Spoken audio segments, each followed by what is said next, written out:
Olá, pessoal. Boa tarde a todos. Eu sou Renata de Recursos Humanos. Hoje nós vamos fazer nosso 7º WebEx do Desafio FIT. O tema de hoje é a importância do alongamento e da performance, controle de respiração, mitos e verdades. E nós estamos aqui com a Natália, profissional de educação física, e eu vou passar a palavra para ela. A interação, só lembrando, a interação com a Natália por escrito, eu peço que, por favor, não utilizem cores muito claras, que dificulta a visualização, ok? Então, um ótimo WebEx. Olá, boa tarde. Então, dar início ao nosso assunto de hoje, que é, como a Renata falou, a importância do alongamento para performance, mitos e verdades, e depois a gente vai falar também, daqui a pouco, logo mais, sobre a respiração, que também era tema de hoje, de dividir para ficar mais didático, para a gente pensar em uma coisa de cada vez aqui. Eu começo, então, perguntando aqui para vocês. É uma coisa muito comum, uma prática comum, a gente vê as pessoas que vão fazer atividade física nos parques, nas academias, fazendo um alongamento antes de iniciar. O que vocês acham? É preciso, é necessário alongar antes de começar uma atividade física, uma corrida, por exemplo? Temos várias respostas no sim, uma sozinha lá no não, hein? Alguém pensa diferente? Pode responder aí. Tem um não convicto, hein? Mas o sim está na frente, né? Temos que reconhecer. Antes de eu falar para vocês sobre qual a resposta correta, alguém aqui sublinhou a corrida. Poderia ser qualquer uma aí, né, nessa pergunta, mas eu coloquei a corrida para vocês pensarem em uma só. Agora mais gente se manifestou no não. Muito bem. Antes da gente falar qual seria a melhor resposta para essa pergunta, eu quero lembrá-los de uma outra coisa. As pessoas que geralmente fazem o alongamento antes de iniciar uma atividade física, alegam que o alongamento ajuda a prevenir lesões e que alongar melhora o desempenho. O que vocês pensam sobre isso? Isso é um mito ou é uma verdade? Alongar previne lesões e melhora o desempenho ou não? Verdade, hein? A maioria está no verdade. Poucos estão no mito. A maioria é verdade. Mas quem está no mito está lá e não abre, hein? Com cores fortes, traços largos. Muito bem. Aquecimento previne. Vamos falar sobre isso também. Por enquanto, então, perguntei para vocês se alongar ajuda a prevenir lesão e ajuda a melhorar o desempenho. A maioria acha que sim, que é verdade. Alguns acham que não, que isso é um mito. Esclarecendo, então, essa questão polêmica, mesmo entre profissionais da área, mesmo entre praticantes assíduos de exercício. Quando a gente fala de alongamento, nós estamos falando de um tipo de exercício que dá elasticidade para os músculos, aumenta a amplitude de movimento das articulações. Nesse exercício aqui, por exemplo, essa pessoa está alongando principalmente a musculatura da parte de trás do corpo e principalmente de membros inferiores, né, das pernas, glúteos, início até aqui da coluna lombar. Além dela alongar a musculatura, essas articulações, especialmente aqui quadril, joelho, elas ganham amplitude de movimento, porque a musculatura alongada permite que a articulação atinja um grau, né, uma angulação de movimento maior do que se a musculatura estivesse encurtada. Sendo assim, dá para a gente pensar que é importante ter articulações flexíveis em várias atividades. Dá uma olhada aqui, por exemplo, um goleiro no futebol ou numa outra atividade, handball, por exemplo. Olha, ele precisa ter bastante flexibilidade articular para permanecer nessas posições, né, e fazer as defesas.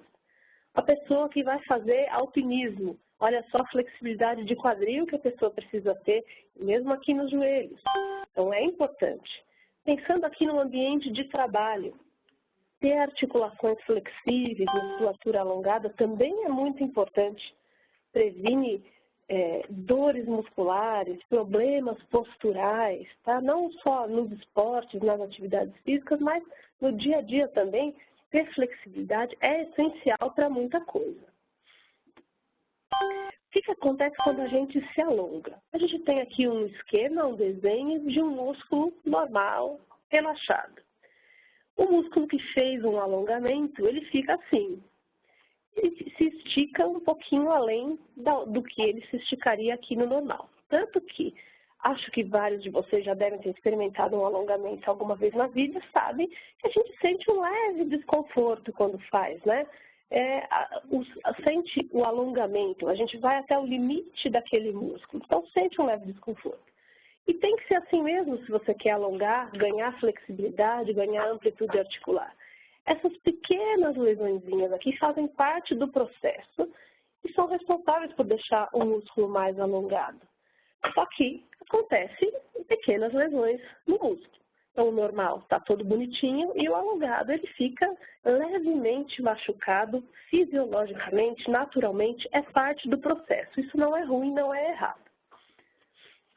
Porém, devo dizer para vocês que é mito a questão de que alongar previne lesão e melhora o desempenho. O alongamento causa estresse no músculo, vocês acabaram de ver lá a foto, que é um estresse benéfico e necessário para quando a gente quer manter a musculatura alongada e uma boa flexibilidade nas articulações. O problema está aqui. Quando a gente combina o alongamento com um outro exercício, seja ele aeróbio, bicicleta, esteira, caminhada, corrida, ou anaeróbio, as atividades de força, por exemplo, a gente vai intensificar ainda mais o estresse da musculatura. Porque o outro exercício que vai ser feito também é um estresse, também vai gerar lesões pequenininhas, fisiológicas e necessárias, mas um outro tipo de lesão. E aí, se a pessoa já começa a atividade com a musculatura, de certa forma, debilitada por causa de um alongamento, a performance dela não vai ser melhor, muito pelo contrário. O estresse muscular em excesso pode levar à lesão. Esse estresse pode ser causado pelo alongamento ou por qualquer outro tipo de exercício. Mas aqui, geralmente, o foco das pessoas numa atividade física não é o alongamento, é o fortalecimento muscular, a parte aeróbica para consumir gordura. Então, esse tipo de atividade é que deve ser priorizada. Você deve estressar a sua musculatura com a atividade que é sua prioridade, e não com a que não é, como é o caso do alongamento nesse exemplo. Alongar antes ou depois de fazer um treino aeróbio ou de força não contribui absolutamente nada, nada mesmo, para prevenir lesão. E nem melhora o desempenho. Pelo contrário, o alongamento pode ser o vilão de um desempenho ruim ou de uma lesão que depois a pessoa relaciona com o treino. Então, o alongamento é importante até certo ponto e feito da maneira correta no momento certo. Vou falar sobre isso já. Alongar antes de uma atividade física, quando a atividade principal não é o alongamento, é o fortalecimento ou é o aeróbio, não previne lesão, não melhora o desempenho. Pelo contrário, provoca lesão e piora o desempenho. E aí vocês vão estar com essa pergunta na cabeça, imagina, o que é que a gente faz? Alguém já tinha dado a senha numa questão anterior, né? Antes de iniciar uma atividade, o melhor é um bom aquecimento. Isso sim previne lesão, te prepara para a atividade e te dá um melhor desempenho. Como é que a gente faz o aquecimento? O aquecimento ele pode ser aquecimento geral ou aquecimento específico. Vamos pensar que a pessoa vai fazer caminhada. Então, ela começa fazendo caminhada num ritmo mais leve, intensidade mais tranquila, não vai começar numa subida, por exemplo, nem com a esteira inclinada. E aí, depois, passados 5, 10 minutos, ela aumenta para a intensidade normal de treino. Vamos pensar que a pessoa vai fazer exercícios de fortalecimento, vai fazer ginástica, vai fazer musculação, vai fazer treino funcional. Como é que ela aquece? Ou ela faz um aquecimento geral, musculaturas grandes, por exemplo, caminhando 5, 10 minutos, ela vai aquecer o corpo dessa maneira e aí vai para os exercícios, ou ela pode fazer um aquecimento específico, direto no exercício que ela vai fazer. De que maneira? Na primeira série de cada exercício, ela faz sem peso, mais devagar, né? Procurando dar uma intensidade mais leve para aquele exercício. Depois, nas seguintes, treino normal. Então, esse é o aquecimento específico, ele é feito na própria atividade que vai ser desenvolvida. O aquecimento geral, ele envolve os grandes músculos do corpo e pode não ter a ver com a atividade que vem depois. Mais devagar ou mais rápido? Tudo depende. O que importa em fazer um aquecimento específico é que a intensidade seja mais leve. Você pode fazer mais rápido, por exemplo, pensando numa musculação. Você faz o mesmo exercício com carga baixa e rápido, ou você pode fazer o mesmo exercício com a mesma carga, só que devagar e poucas repetições. Tanto faz, o que for suficiente para aquecer o seu corpo. Vale lembrar que alongar não aquece. Ninguém nunca deve ter experimentado o seu corpo aquecer, os batimentos do coração acelerarem quando está fazendo um alongamento. Isso não acontece. Portanto, o que a gente precisa é aquecer. Para aquecer alguma coisa que eleve os batimentos do nosso coração, que nos deixe mais acelerados. Isso sim previne lesão, isso sim dá melhor desempenho nas atividades. Escrevam para mim aí como é que vocês costumam fazer aquecimento ou se alongam em vez de aquecer antes de fazer uma atividade física. O que é que vocês costumam fazer?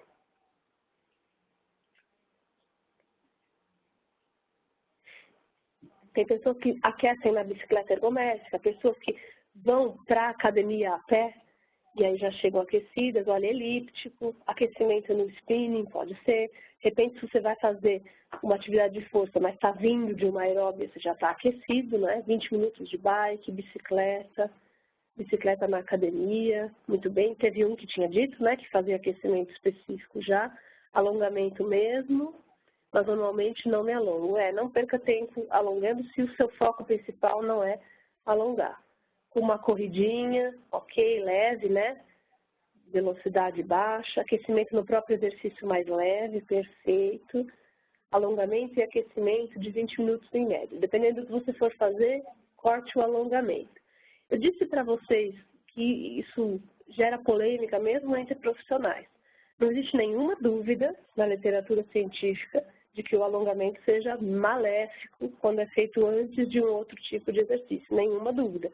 Acontece que não são todos os profissionais que estão antenados, né, nas descobertas das últimas décadas, o que é uma pena. Mas se vocês têm dúvida, conversem com os profissionais que estão orientando vocês e, na dúvida, peça. Olha, me diz lá onde é que diz que alongamento é benéfico. Não existe nenhuma literatura científica dizendo isso. Todas dizem exatamente o oposto.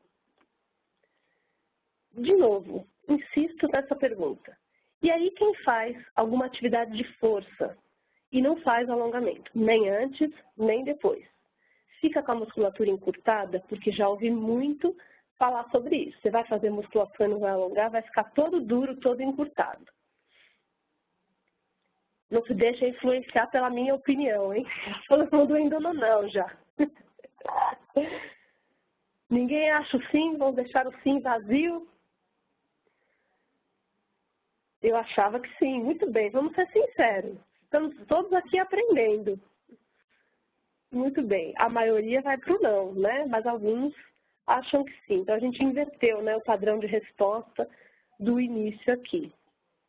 Pessoa que faz exercício de força. Como?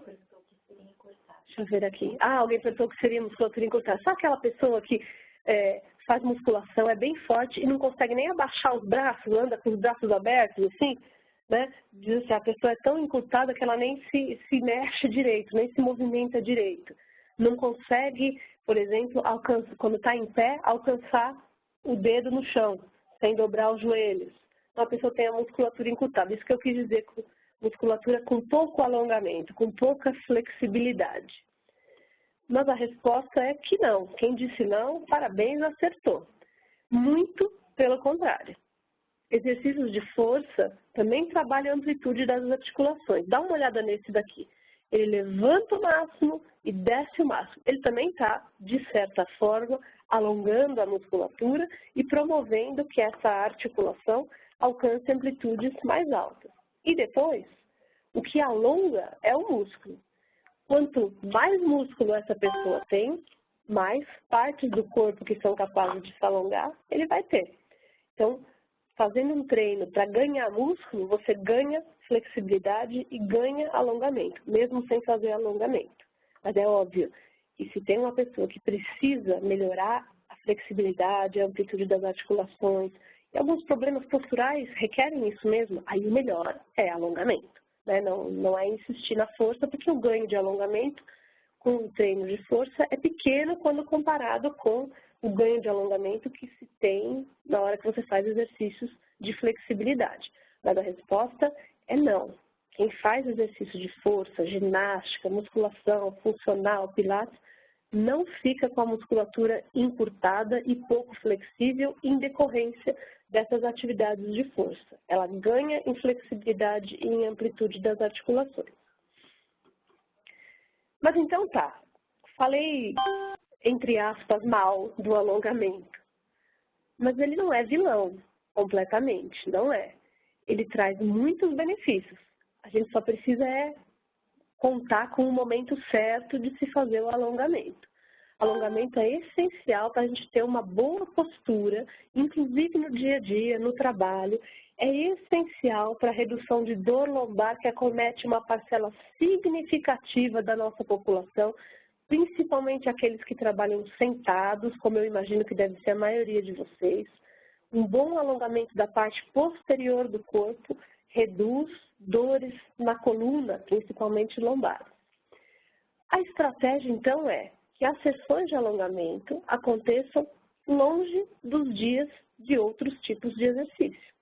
Então, se você precisa alongar, mas também quer reduzir gordura, um dia você foca na atividade aeróbia, outro dia você foca no alongamento. Só que aí esse alongamento tem que ser um bom alongamento, não é aquele alongamento que a pessoa segura cada posição em 2 segundos e para, né? Esse não serve para nada, nem para aquecer, nem para alongar. Tem que ser um alongamento bem feito. Como é que se faz um alongamento bem feito? Explico já para vocês. Dá uma olhada nesse rapaz aqui, levou um tombo. Se ele não tem um bom alongamento, musculatura de tronco bem alongada, no dia seguinte ele não vem trabalhar, né? Fica completamente lesionado, dolorido. Se ele tem um bom alongamento, as articulações flexíveis, ele fica levemente dolorido e isso não impede que ele faça as demais atividades da vida dele. Portanto, no longo prazo, manter musculatura alongada, articulações flexíveis, contribui para prevenir lesão. Aquela hora que você leva um tombo, torce um pé, se você tem um bom alongamento, a chance disso ser mais lesivo é menor. Como é que então a gente vai fazer isso? O alongamento bem feito, que não é no dia do exercício de força e nem no dia do exercício aeróbio, com séries de pelo menos 20 segundos em cada posição. Antigamente, faz tempo que eu não vejo isso, tinha gente que fazia alongamento nas academias, nos parques, com insistências. Vocês devem saber do que eu estou falando. A pessoa se coloca, por exemplo, na posição que está essa moça aqui, e aí, em vez de ela ficar parada nessa posição, ela fica insistindo, né? Vindo com o tronco mais para frente, mais para frente, mais para frente. Esse alongamento é o chamado alongamento balístico, ou alongamento dinâmico. Ele não é bacana. Aquelas lesões que vocês viram no músculo, alguns slides atrás, você pode levar a 10ª potência quando você faz um alongamento desse jeito. Ele não alonga mais do que fazer paradinho estático, mas ele lesa muito mais. E aí no dia seguinte você não consegue fazer a sua outra atividade física, andar na hora do seu almoço, porque você vai estar extremamente dolorido. Então, o alongamento é sempre paradinho, estático. Você quer fazer esse aqui que a moça está fazendo? Ótimo. Apoie o pé, estica os joelhos se for possível, inclina o tronco por pelo menos 20 segundos. Pode ficar mais? Pode. Os benefícios que você consegue ficando mais de 20 segundos ou só 20 segundos são bem discretos. Então, 20 segundos está de bom tamanho. Não precisa ficar 10 minutos em cada posição, que o benefício, o que você ganha a mais do porque ficando 20 segundos não justifica. Importante também se manter uma postura correta nos exercícios de alongamento. Nesse exemplo aqui, a moça está com a postura correta. Olha, ela está com a coluna retinha, não está com a cabeça caída para não ter dores na coluna cervical.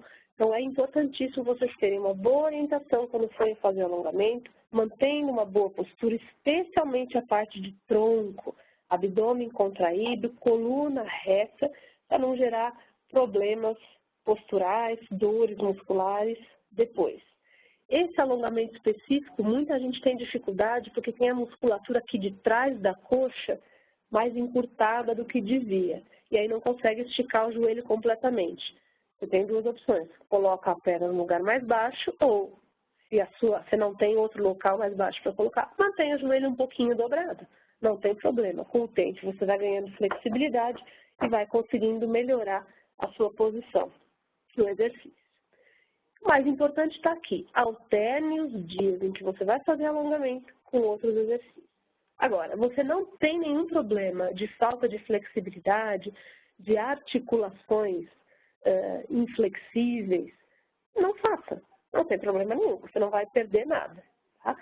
Você quer manter um bom alongamento, não está satisfeito com a flexibilidade das suas articulações, tem dores na coluna, faça, o alongamento vai ser extremamente benéfico. Só não faça no mesmo dia de uma atividade de força, ou de uma caminhada, ou de uma corrida, porque isso vai atrapalhar a recuperação do seu músculo depois. Dúvidas, perguntas sobre esse assunto do alongamento? Escrevam aí para mim que eu terei o maior prazer em responder para vocês.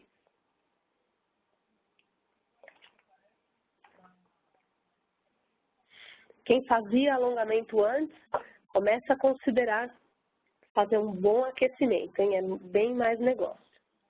Pode fazer exercício de manhã e alongamento à tarde? Não, no mesmo dia não é legal. É melhor deixar para o dia seguinte mesmo.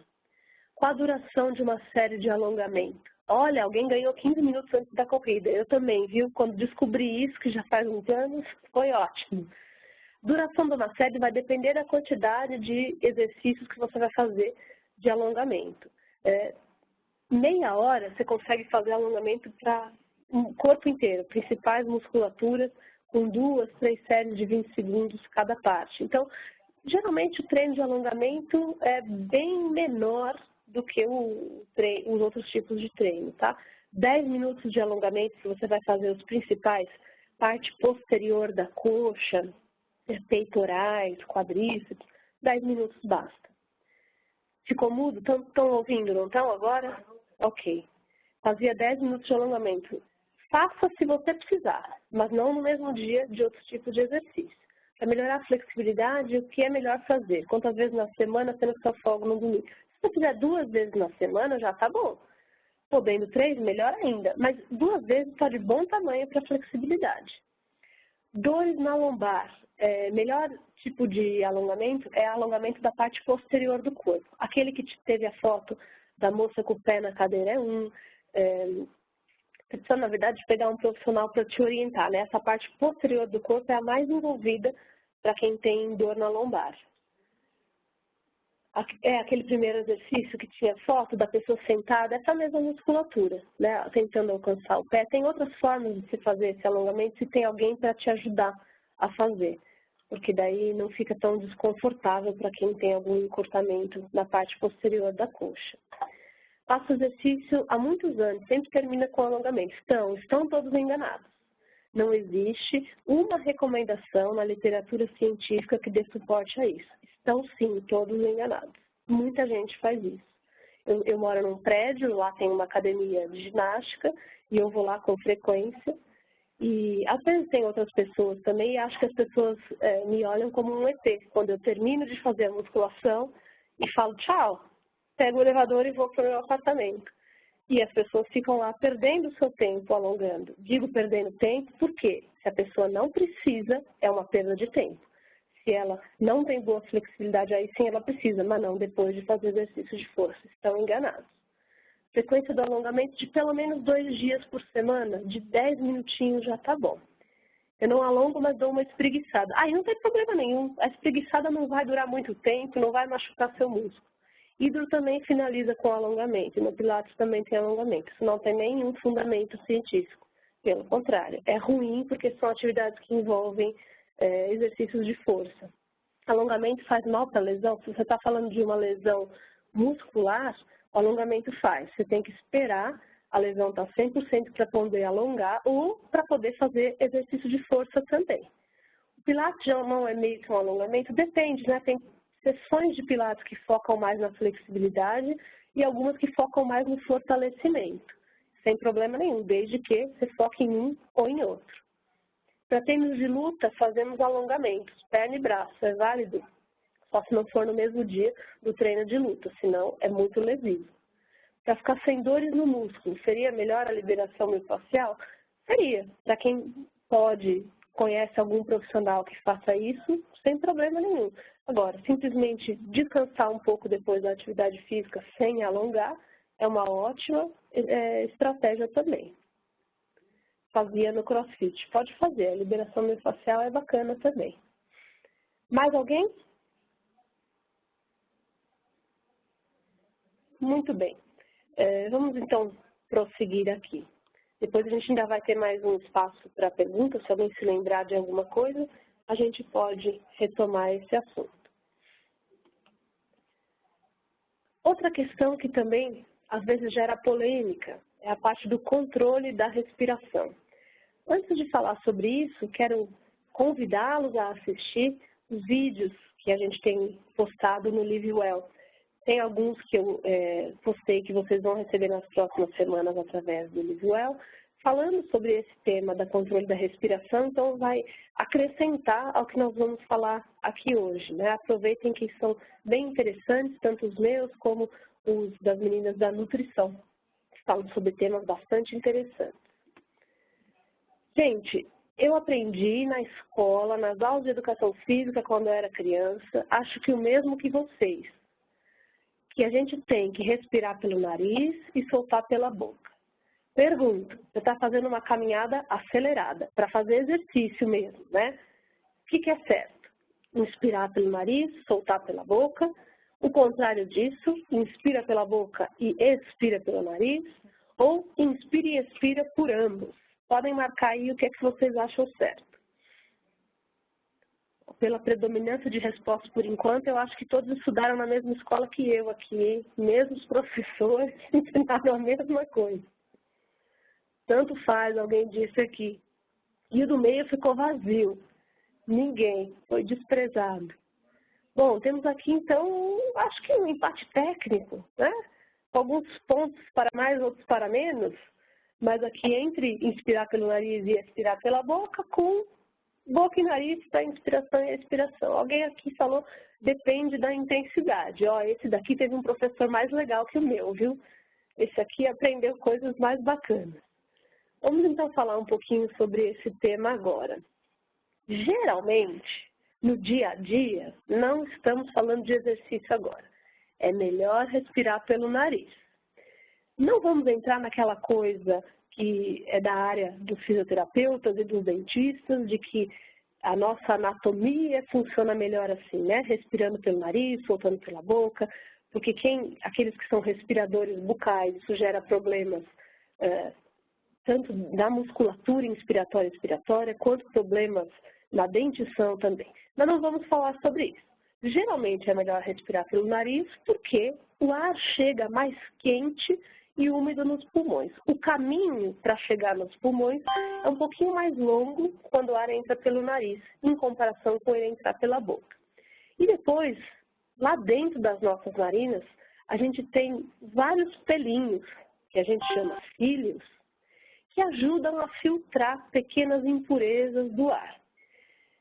Esse caminho pelo nariz, sendo mais longo até o pulmão, facilita a umidificação, o aquecimento do ar e que ele chegue lá um pouquinho mais limpo. Para vocês que, como eu, devem viver aqui na cidade de São Paulo, onde o ar não é lá aquelas coisas, né? Para aqueles que moram em grandes cidades, isso é extremamente importante. O nariz dá uma ajudinha a mais na nossa respiração, ajuda os pulmões a receber um ar do jeito que ele gosta para poder absorver o oxigênio. Esse é o que geralmente é melhor, tá?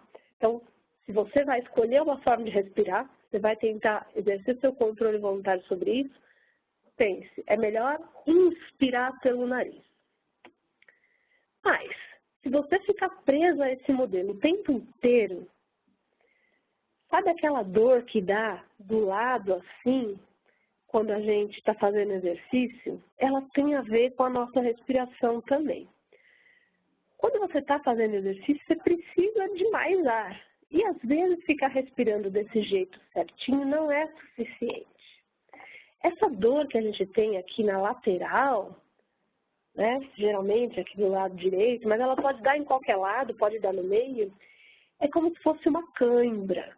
Cãibra, vocês sabem como é, né? Acho que todo mundo já teve, é horrível. Porque essa cãibra é de um músculo que a gente não tem controle voluntário. É o diafragma, é uma musculatura do sistema respiratório. Ele ajuda principalmente na expiração do ar. E essa dor é causada pela maneira errada de respirar. Você vai fazer exercício conversando com um amigo, a chance de você ter essa dor também é mais aumentada, tá? Porque o seu diafragma, você está fazendo mais força para expirar aquele ar, para pôr para fora o gás carbônico que você está produzindo, porque você está metabolizando, né, lipídios, carboidratos para produzir energia para o seu corpo. Isso gera gás carbônico que precisa ser posto para fora. E o seu diafragma vai ajudar a pôr isso para fora pelo seu pulmão e ele precisa se contrair. Você está lá conversando, não está pondo tudo para fora que precisa. E ele vai estar contraindo mais e mais. E aí você causa essa cãibra e vem com aquela dor chata que às vezes te faz parar o exercício. No exercício, então, a nossa necessidade de ventilar, ou seja, de inspirar e de expirar, é bem maior do que no repouso. Ela pode ser o dobro, ela pode ser 10 vezes mais, dependendo da intensidade do exercício, como alguém mencionou anteriormente. Por causa disso, só o nariz, às vezes, não consegue atender toda a demanda de ar que a gente precisa. Nessa situação, respirar pela boca é super normal, não traz problema nenhum. Respirar pela boca, inspirar, expirar, não tem problema nenhum durante uma atividade física. Tem problema respirar pela boca 24 horas por dia, isso tem. Agora, respirar pela boca durante uma atividade física intensa, que requer mais entrada de oxigênio e mais saída de gás carbônico, é super normal. Então, não tem regra. Na hora de um exercício intenso, respire como for o suficiente para levar o oxigênio que você precisa e para pôr para fora o gás carbônico que você precisa. Geralmente, você inspira e expira pelos dois, né? Tanto pelo nariz como pela boca, se o exercício for intenso. Agora, se a gente está falando de ir andando até a mesa do colega pegar um papel, não tem por que você ir respirando pela boca, não é uma atividade intensa, né? Eu nado e a respiração é pela boca. Verdade, né? Mas por que a respiração é pela boca na natação? É bem lembrado. Porque se você respirar pelo nariz, vai que naquele momento da inspiração entra água, você se sufoca e pode morrer. Entrando água pela boca, a passagem é muito maior. A chance de você se engasgar é bem menor. Então, por isso, não tem problema nenhum. Outra vantagem da natação, o ar que você respira já vem umidificado, porque ele está ali na bordinha da água. Então, aquela função que o seu nariz ia fazer de umidificar e aquecer o ar não é necessária. Não tem problema nenhum respirar pela boca na natação. O ideal na natação é expirar pelo nariz, porque aí você põe para fora qualquer água que estivesse entrando pelo seu nariz e não vai te sufocar, te engasgar. Muito bem. E nas atividades de força? Vamos ter um vídeo lá também no Livewell falando da respiração nas atividades de força com alguns exemplos. Tem outros aqui. O correto, quando você faz fortalecimento, é você expirar na hora do esforço, ou seja, da contração, e inspirar na volta, ou seja, no relaxamento. Esse sujeito aqui, na hora que ele levantou os dois braços, ele contraiu a musculatura do bíceps dele, né, dos dois lados. Então, o correto é que nesse momento em que ele flexionou os cotovelos, ele faça a expiração, coloque o ar para fora. E que na hora que ele vai descer os dois braços, relaxar, ele inspire, encha o pulmão de ar. Por que é que existe essa orientação? Porque quando a gente solta o ar, é o momento em que o nosso abdômen se contrai, o nosso diafragma se contrai. E isso garante mais sustentação para o nosso corpo, para realizar o movimento. Então, na hora que você faz a força, solta o ar junto. Na hora que você relaxa, inspira com esse movimento. Num exercício como esse aqui, de abdominal, o correto é expirar na subida, porque o músculo abdômen está se contraindo, ele está diminuindo de tamanho, está se encurtando quando a pessoa eleva o tronco do chão. E quando a pessoa faz a descida, o músculo está se relaxando. Então, você inspira. Inspira embaixo, solta o ar em cima. E o que acontece se essa moça fizer o oposto? Ela vai estar sobrecarregando a musculatura expiratória dela, que teoricamente vai se contrair quando ela sobe. Ela vai ficar toda bagunçada, pode provocar cãibra do diafragma, dor aqui nas laterais e desconforto. Fica aquela sensação que está fazendo alguma coisa errada, não é bacana. Por isso, nos exercícios de fortalecimento, é interessante a gente controlar a respiração assim. Fez força, soltou o ar. Relaxou, aproveita para inspirar.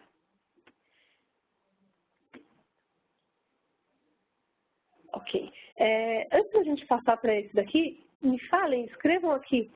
Vocês seguiam essa regra aqui para fazer atividades de fortalecimento, pilates, ginástica? Alguém estava fazendo de outra maneira? Não seguia. Se você não prestar atenção, a chance de você fazer correto naturalmente é grande, porque vai natural, né? O corpo tenta pôr o ar para fora quando você faz força. Mas olha, alguém aqui sempre fez o contrário. Alguém seguia, não, sempre tentei. Continue tentando, você acostuma fácil. Natural não é o oposto, não. É na hora que faz força pôr o ar para fora. A nossa musculatura respiratória se contrai para expirar. Para inspirar não tem contração nenhuma. Entra por diferença de concentração mesmo, por diferença de pressão. Então, a gente, quando contrai a musculatura, expira naturalmente. É bom pensarem nisso quando forem fazer suas atividades de fortalecimento. Contraiu, solta o ar. Relaxou, inspira. Não faz o contrário, é ruim. Chance de você ficar dolorido, com desconforto abdominal, com cãibra no diafragma, aquela dor do lado, é bem maior. Tá? Então, prestem atenção quando forem fazer exercício de força. Agora, eu vou lançar uma polêmica aqui. Pense numa flexão de braços. Quando é que a gente tem que inspirar, pôr o ar para dentro? Quando você está perto do chão ou quando você está mais para cima? Força para dentro, ar para fora. Boa recomendação, é isso mesmo, hein? De maneira didática é isso. Força para dentro, o ar vai para fora. E aí, gente, na flexão de braço, você inspira quando está perto do chão ou quando está mais para cima? Quando desce, quando sobe. Ó, pensem comigo. A flexão de braços é um exercício que envolve muitas musculaturas, né, de membro superior e de tronco, mas a principal é peitorais. Peitorais, vamos pensar aqui. Os peitorais se contraem quando a gente sobe. Então, quando a gente sobe, é a expiração. E a gente inspira na descida. Então, essa pessoa acertou, inspira quando desce. Ficou mudo. Estão me ouvindo? Todos me escutam? Sim, ok. Muito bem. Então, vamos prosseguir. Retomando, então, com vocês os principais pontos que a gente falou hoje. Alongar antes ou depois de exercício aeróbio ou de fortalecimento, vou até grifar aqui, não previne lesões. Pelo contrário, pode causá-las, inclusive. Manter-se bem alongado e com as articulações flexíveis traz benefícios para a postura e redução de dores musculares.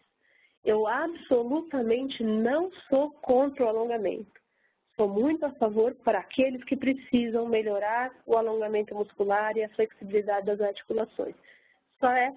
Ele tem que ser feito na hora certa. E a hora certa é em dias que você não faça outro tipo de exercício. Aí sim, você consegue no longo prazo ter esses benefícios. Redução de dores, prevenir lesões, caso você tenha algum problema, caia, por exemplo, e precise dessa flexibilidade na articulação. Aí sim, o alongamento é extremamente benéfico.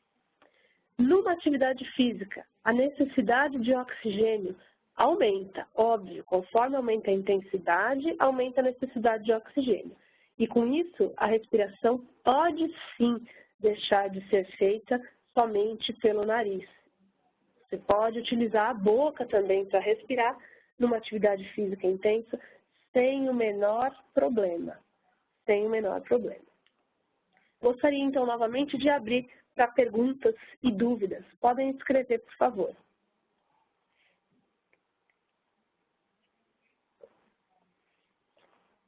Sobre respiração, sobre o alongamento, os assuntos que nós falamos aqui hoje. Melhor respiração para fazer na prancha. Você está falando na prancha piscina, na natação, não é? Imagino que seja. Então, vai depender do tipo de treino que você está fazendo. Pode fazer a respiração pela frente, pode fazer pelas laterais, tanto faz. Mas como é natação, sempre inspira pela boca. Ah, prancha abdominal. É a mesma respiração de qualquer abdominal. Na contração, no encurtamento do músculo, é a expiração. No relaxamento, inspira. Você vai fazer aquele abdominal com a perna, não é? Na hora que a perna sobe, é a contração. Então, ela vem acompanhada da expiração. Sugestão para controlar o cardio com a respiração numa corrida, por exemplo. Não entendi o que você quis dizer. A respiração vai ser feita como você quiser, pelo nariz, pela boca, ou só por um, se for suficiente. Você quer dizer controlar a frequência cardíaca, os batimentos e a respiração, é isso? Esclarece, por favor.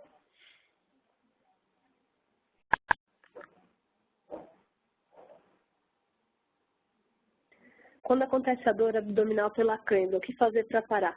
Então, se você parar o exercício, a dor para.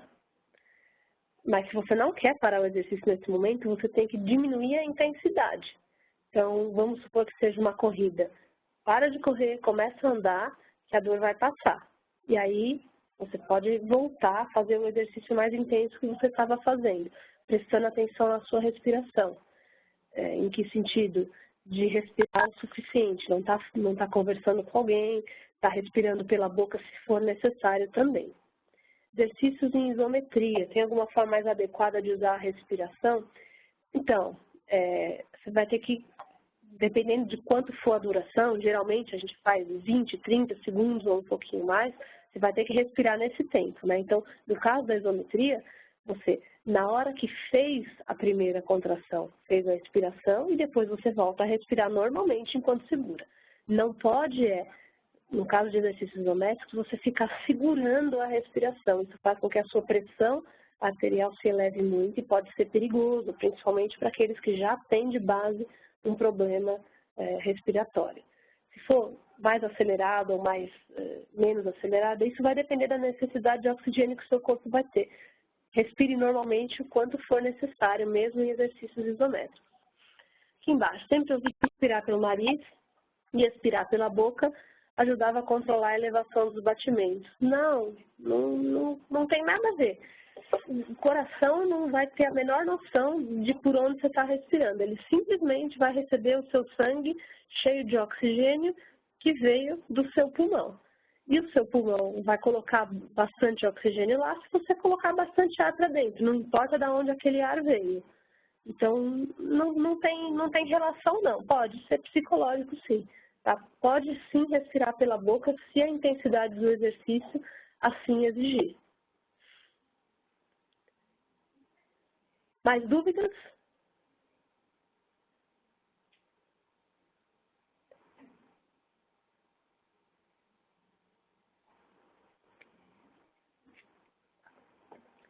Ok, na corrida, sempre que começo a respirar pela boca, sinto perda de performance. Não, talvez você demore muito para começar a respirar pela boca. E aí seu corpo já está cansado. Respira pela boca desde o início, se for preciso. Tá? Não tenha medo, isso não vai fazer mal nenhum. Pelo contrário, é bom aumentar o aporte de oxigênio desde o início da corrida, que é um exercício mais intenso. Tá? Não tem problema nenhum. Pode inspirar pela boca, soltar pela boca também, ou pelo nariz, como for o caso. Respirar corretamente influencia no ganho de massa muscular? Olha, quase nada. Se você pensar que para ganhar massa muscular você também precisa ter oxigênio, né, para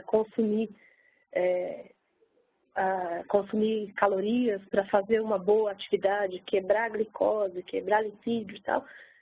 Claro, você precisa de oxigênio e se o oxigênio faltar, você não treina direito e não ganha músculo.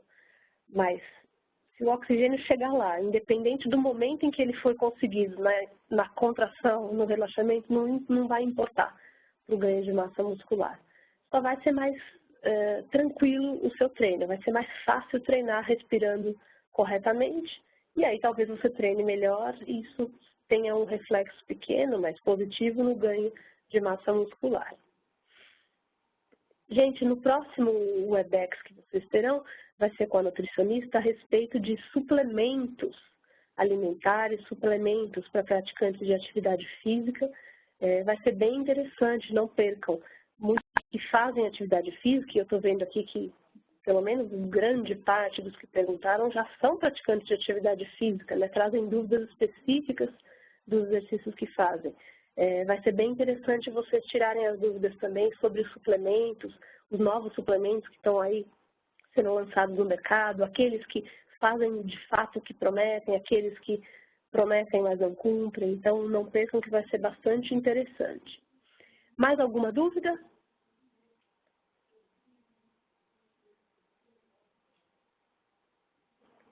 Ok, agradeço então a participação de todos vocês, foram muito participativos, comentaram, gostei bastante, espero ter esclarecido várias questões aí polêmicas. Converse com os profissionais que acompanham vocês sempre, tá? Acompanhem o próximo Webex, acompanhem os vídeos lá no LiveWell e a gente se encontra numa próxima oportunidade. Até mais!